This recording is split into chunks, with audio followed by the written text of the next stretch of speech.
Hello दोस्तों, नमस्कार। मैं पंकज कुमार सिंह एसएसपी ट्रेनिंग में आज 5S की ट्रेनिंग के बारे में लेके आया हूं मैं, और उसके बारे में जानेंगे कि 5S ट्रेनिंग होता क्या है। उसको विस्तार से समझते हैं एक बार, और उसका आप लोग इंडस्ट्री में कहीं भी, घर पे कहीं भी आप 5S की ट्रेनिंग का लाभ उठा सकते हैं। तो उसके बारे में हम लोग विस्तार से समझेंगे।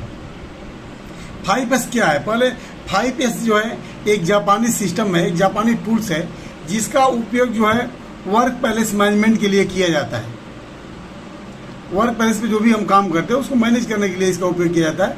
इस 5 शब्दों को हम sort, set in order, sign, standardize, sustain कहते हैं। इनको हम अलग अलग एक एक करके जानेंगे, और 5S की मेथोडोलॉजी क्या है इसको भी गहराई से समझेंगे। पहले तो 5S का फुल फॉर्म, जैसे कि मैंने बताया, सॉर्टिंग मीन्स छटाई। दूसरा है सेट इन ऑर्डर, मतलब सुव्यवस्थित करना। तीसरा है साइन मतलब स्वच्छता। चौथा है स्टैंडर्डाइज, मतलब मानकीकरण। और 5वां है सस्टेन, मतलब सस्टेन बोले तो अनुशासन। अभी हम इसको एक एक करके जानेंगे। इसी को जैसे जो मैंने बताया सॉर्टिंग, इंग्लिश में सॉर्टिंग कहते हैं, हिंदी में छटाई करना बोलते हैं, जापानी में सीरी कहते हैं। दूसरा है सेट इन ऑर्डर, इसको हिंदी में व्यवस्थित करना कहते हैं, और सेशन कहते हैं जापानी में। तीसरा है साइन को हिंदी में स्वच्छता कहते हैं, सेसो कहते हैं जापानी में। चौथा है स्टैंडर्डाइज, इसको हिंदी में हम मानकीकरण बोलते हैं, और शिकेत्सु बोलते हैं जापानी में। और 5वां है सस्टेन, इसको हिंदी में अनुशासन कहते हैं, और जापानी में शित्सुके बोलते हैं। अभी इसको हम एक एक करके जानेंगे। पहला चीज कि 5S का जो हिंदी में, जैसे जो मैं बताया सॉर्टिंग, ये 5S मेथोडोलॉजी में वर्क पैलेस को पूरी तरह से सुरक्षित रखने के लिए हम उपयोग में आने वाले सामान हैं उसकी छटाई हम करते हैं। हम केवल उन सामानों को कार्य करने की जगह पर रखते हैं जिनका कि हमें वहाँ पे काम होता है। बाकी सामान जिसका काम नहीं है उसको मतलब कार्यस्थल से दूर कर देते हैं या उसकी छटाई कर देते हैं, जिससे उनके कारण कोई परेशानी उत्पन्न ना हो, कोई काम में जल्दीबाजी में दिक्कत ना हो। इसके लिए हम उसको छटाई करते हैं। इसको जो है जो छटाई करेंगे हम उसको कुछ पार्ट में समझते हैं, 5-6 पार्ट में समझते हैं। जैसे नॉट नीडेड एट ऑल, ऐसे सामान जो कि बिल्कुल हमें नहीं चाहिए, जिनका हमें कोई उपयोग नहीं है, उसे हटा देना चाहिए। नीडेड बट नॉट नल, ऐसे सामान जो हमें चाहिए पर उसकी जरूरत अभी नहीं है तो उन्हें अलग कर दें। नीडेड बट नॉट हेयर, यह सामान हमें चाहिए पर यहाँ पर नहीं, तो उन सामान को जहाँ पर जरूरत है उसको वहाँ पे रखें। Needed but not so much quantity, ऐसे सामान जिसकी जरूरत जितनी है कम मात्रा में है, तो इस बात का ध्यान रखें कि सामान की जितनी जरूरत है उतनी ही क्वांटिटी रखें। डिफेक्टिव पार्ट को अलग कर देना चाहिए। स्क्रैप मटेरियल को भी वहां से हटा देना चाहिए। अब इसमें सॉर्टिंग में हम एक रेट टैगिंग का भी उपयोग किया जाता है। रेट टैगिंग एक विजुअल सॉर्टिंग मैकेनिज्म है। 5S मेथोडोलॉजी में जहाँ पर भी इम्प्लीमेंट किया जाता है वहाँ पे एक रेट टैगिंग जोन बनाया जाता है। रेट टैग को उस सामान पर लगाया जाता है जिसका हमें उपयोग नहीं करना होता है। और इसका एडवांटेज क्या है, जैसे कोई भी सामान चीज़ों को ढूंढना आसान हो जाता है। जिन वस्तुओं की जरूरत बार बार होती है उसको हमारे नज़दीक रहने से ढूंढने में समय नहीं लगता। जिस वस्तुओं की जितनी मात्रा में जरूरत है उतनी मात्रा में रखा जा सकता है। जगह की बचत होती है, समय की बचत होती है, काम को करने में तेजी आती है। काम करने का एक प्रोसेस बन जाता है, एक हैबिट हो जाती है कि किस प्रोसेस से, किस मेथड से हमको करना है। और लेबल मार्किंग करके हम पता कर सकते हैं कि कब किस स्टेज पे सामान की रिफिलिंग करने की जरूरत है। तो ये सब एक्टिविटी हम कर सकते हैं। वर्क पहले साफ दिखता है, जिसके काम को करने में उत्साह और तेजी भी आती है। तो ये सब हमारे 5S से लाभ है। अब दूसरा हम जानेंगे जो है सेट इन ऑर्डर, सुव्यवस्थित करना। पहले for everything and everything in its place, हर चीज की जगह निर्धारित की जाए और उन चीजों को निर्धारित जगह पर रखा जाए। हाँ, इसमें हम इस बात का ध्यान रखते हैं कि हर एक वस्तु की एक निश्चित जगह निर्धारित की जानी चाहिए और वह वस्तु उसी जगह पर होनी चाहिए। यदि उस बस की जगह निर्धारित होगी तो उसे किसी भी व्यक्ति को ढूंढना नहीं पड़ेगा, जिससे हमारा व्यर्थ समय की बर्बादी नहीं होगी। वह वस्तु जो है निश्चित स्थान पर रहेगी तो प्राप्त हो जाएगी। इसके लिए हम उसको क्रम में जमा देते हैं। साथ में हम साइन बोर्ड टैग का इस्तेमाल करते हैं और एक अलग एरिया भी बना देते हैं जहाँ पे उस सामान को उस कैटेगरी के अनुसार वहाँ पे रखा जा सके। 5S मेट्रोलॉजी में यह बहुत जरूरी होता है। इसका बेनिफिट क्या है? चीज़ों को ढूंढने में बहुत कम समय लगता है, क्योंकि सभी वस्तुएं व्यवस्थित क्रम में रखी होती है।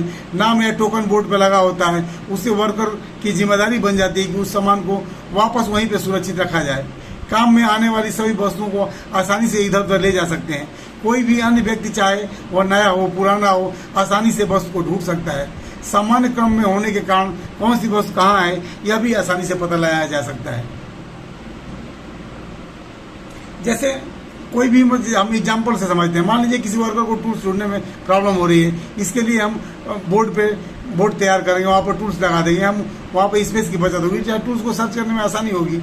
इसके साथ ही हम एक टोकन बोर्ड भी लगाएंगे जिसपे सभी वर्करों के नाम का एक टोकन होगा। यदि वर्कर को किसी भी टूल्स की जरूरत होगी तो वहाँ पे उठाएगा और वहाँ अपने नाम का टोकन लगा देगा, ताकि उस टूल्स को ढूंढने की जरूरत अगर किसी और वर्कर को पड़ी तो वो टोकन देख लेगा और उसे पता चल जाएगा कि टूल्स किस वर्कर के पास है। तो ये सब एक्टिविटी करना चाहिए। 5S मेथोडोलॉजी जो है, अभी हम साइन के बारे में जानेंगे, स्वच्छता।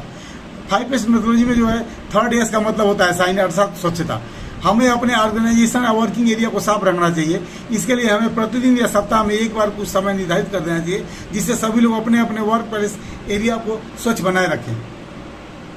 अपने वर्कर को पूर्ण तरीके से साफ, मतलब अपने वर्क प्लेस को जो है पूर्ण तरीके से साफ सुथरा रखें। सफाई के लिए समय समय पर इंस्पेक्शन करें। मशीनों पर काम में आने वाले औजारों और उपकरणों को साफ करते रहना चाहिए। सफाई के लिए साइन बोर्ड का उपयोग करें। सफाई के लिए सभी वर्कर में जागरूकता फैलाएं। सभी मशीनों को ऑयल लीकेज को अच्छी तरह से रोकना चाहिए और मशीनों पर डस्ट को साफ सफाई करनी चाहिए। वर्क प्लेस पे सेफ्टी का ध्यान रखना चाहिए, उसे क्लीन करना चाहिए। जिसे जो जिम्मेदारी दी गई है उसे ठीक से पूरी तरह से करना चाहिए। यदि किसी मशीन में थोड़ी समस्या आ रही है तो उसी समय उसको सॉल्व करना बहुत जरूरी होता है, वेट ना करें। कुछ 5S के प्रिंसिपल हैं। अगर हमारे सामान कम रहेंगे, जैसे हमारे अगर कोई भी सामान कम रहेगा तो साफ सफाई करने में आसानी होगी। तो जब साफ सफाई करने में हम पता होना चाहिए कि किस प्रकार की सफाई की जानी चाहिए। हमारे सफाई करने में उसमें क्या प्रॉब्लम, तो कहीं दिक्कत तो नहीं आ रही है। तो ये सब चीज़ है। इलेक्ट्रॉनिक उपकरणों को ध्यान से साफ सफाई करना चाहिए। क्लीनिंग के साथ इंस्पेक्शन भी करें कि यदि हमारा कोई भी इंस्ट्रूमेंट की सफाई रह गई है, कोई प्रॉब्लम है, तो उसको अच्छी तरह से देखिए, साफ करें। सभी चीज़ों से जुड़ी जानकारी, कोई भी पार्ट वायर कोई ढीली हो गई, तार टूटी हो, इस बात पर ध्यान रखें। सफाई के बाद चीज़ों को उसी क्रम में व्यवस्थित करें। अभी बेनिफिट क्या है इसके?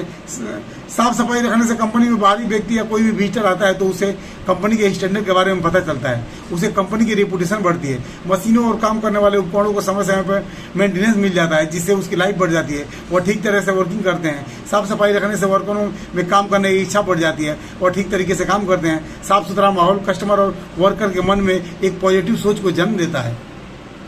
अब हम आएंगे स्टैंडर्डाइजेशन, मानकीकरण।